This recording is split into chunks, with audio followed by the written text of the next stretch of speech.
what's up? This is Leash, and welcome to Roofrag Academy, and this is going to be the basics of the T side on Ancient.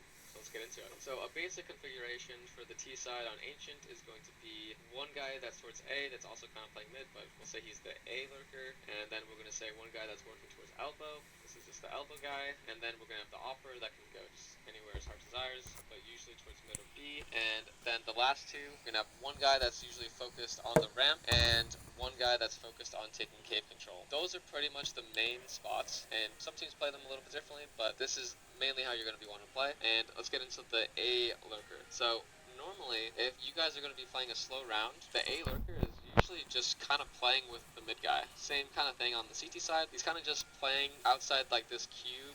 You know, you can also play in these different angles. You can play any of these types of spots to kill someone that's like, pushing. But in general, if you want to play like kind of early in the round, or you just want to be next to like your elbow guy, you can play any of these angles.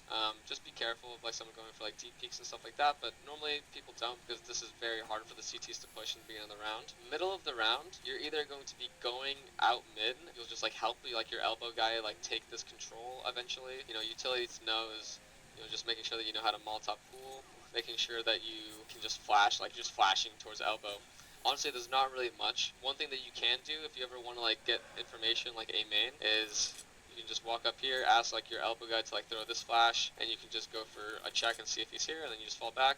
And that's pretty much like the main things that you're going to be doing as the A lurker. You're just like there to help the elbow guy. You're there to just make sure that they're not pushing A main. And in the later parts of the round, you're either lurking A main if you're doing like an A split. So you'll be like the one guy that's like outside A main, and you're like taking your time as like majority of your team's going through donut. Or if your team's going through B, then you're usually going to be the guy that's like lurking elbow and trying to get like rotate kills, stuff like that. That's usually going to be like the main things you're doing as the A lurker. Now let's get into the elbow guy. So the elbow guy, he is usually the one that's going to be controlling how he wants to take mid. And right now on this map, I think it's actually very difficult to take mid, but depending on like what level you're playing at, it might not be so difficult. You kind of just have to see like what the CTs are throwing at you. If they're throwing certain utilities, that's like kind of hard. I'd say if you ever have this spawn, this is actually the very best spawn. You can actually just like rush mid, just like ask your teammates to like start throwing flashes as soon as you reach like this point, and you can just like fight them at mid. It's actually just very easy to do. It's nothing crazy, and it's just based off of like having that spawn. So always feel like you have that option, but if you don't, you're kind of just feeling out like how the other guy's playing. Oh, did they smoke this? Did they not? Okay, can I get out mid? Can I ask for a flash? And that's pretty much like your main job. Like you're just seeing how you want to take mid, and eventually you can just like re-smoke house, and whichever way you know it. You can have someone else like re-smoke house for you. You can also smoke donut from here too. And you can just use this stuff like however you deem fit. Like if you wanted to lurk into house, then you would use this smoke, whatever it is. You're just throwing these nades to advance to the next spot. And towards the later parts of the round, you're usually going to be going with the pack. You'll be like the main guy that's like going donut. You'll be like the guy that's like going house, or you're the main guy that's like going towards cave or ramp, depending on however you're ending the round. So pretty normal stuff for you. And now let's talk about the opper. So the opper on this map, usually people use him to go for kills at elbow. Sometimes people don't throw the smoke at elbow, or they just miss it, and you can just get like free kills here. People that are just pushing down mid before like the smoke pops, or maybe it just never pops. Eventually you can just like go for like kills at house, see if like anyone's like jump spotting or just like peeking when they shouldn't, killing a guy that's like walking out donut. So those are a lot of different things at mid. If you ever do take middle control, just ask somebody to re-smoke house, or you can even re-smoke house, and after that you can just go for kills at donut. Somebody that's jiggling here, you can kill anyone that's just like in donut. These are very strong picks for the opper in the mid round. After that, you're pretty much just like doing normal stuff that you would on every other map. Either you're holding down angles while like your team is like pushing, or you're throwing utility like in the late round. If you're starting towards B, one thing that's very strong is holding down the ramp, pretty much like any position here, and you're gonna guarantee any kill if somebody goes down the ramp too early before like the smoke pops. Sometimes you'll just get very easy kills like that. You can also ask your teammates to boost you onto this box to go for kills. If you ever have the best spawn, it's kind of like the same thing with the mid guy. If you have this spawn. This is the best spawn, and you can go for like this cave pick here, which is a very nice pick,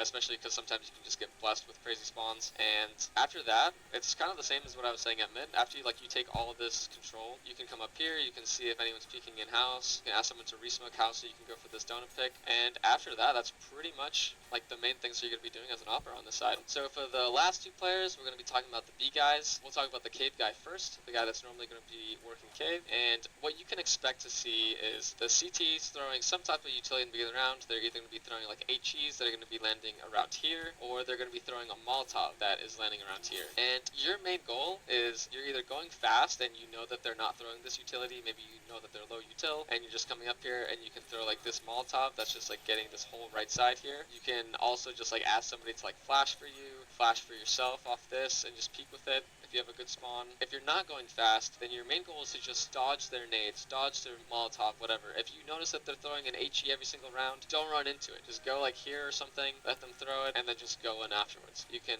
smoke onto this Molotov. I'd say one thing on T side is to make sure that you're not throwing too many pieces of utility. Just don't throw too many smokes. You don't want to one smoke left as soon as the game starts and you're just starting off with nothing.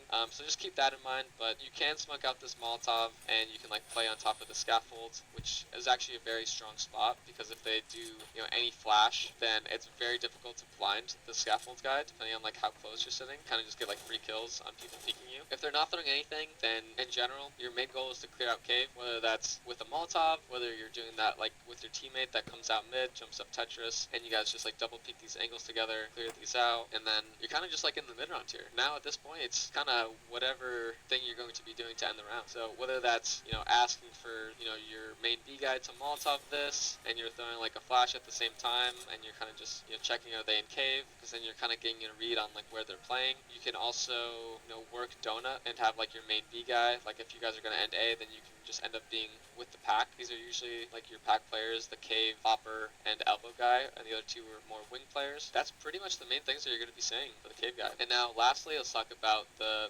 main B player. So the main B player can either be working in tandem with your cave guy, depending on like if your opera is like holding ramp. If he's not holding ramp, then this is actually your responsibility. And the main risks here is if they smoke you outdoor. Because if they smoke you outdoor, then you kind of have to go through, or you're just saying, hey, can someone flash me? They smoke door. I want to like make sure that they're not on the ramp. So someone like flashes for you, and you just like check this, kind of basic stuff like that. Other than that, you pretty much have an easy time just holding the ramp whichever way. You just want to make sure that your cave guy doesn't die. You want to punish anyone that's like pushing down this ramp, and then after that you kind of want to see if you can get info. You can do jump spots like this, make sure they're not just randomly going to run down the ramp on you guys. Maybe you can see if the opper's there, because sometimes this is a hard shot for them to hit. You can also be working with your opper, so if your opper comes towards B, you boost him up, and then you can just work up the ramp because you know that the opper's posted on everything for you. And these are actually very hard shots for the CT. You can even like come up here and like do like a crouch peek up and kill like the opper if you do like a quick little shot like this. And these are all right eye angles, so any of these fights are going to be in your advantage, and if you have someone covering you, then it should be pretty easy. In the late round, you're either going to be the guy like throwing util, or you're going to be the guy going up the ramp. If your team is going towards A, then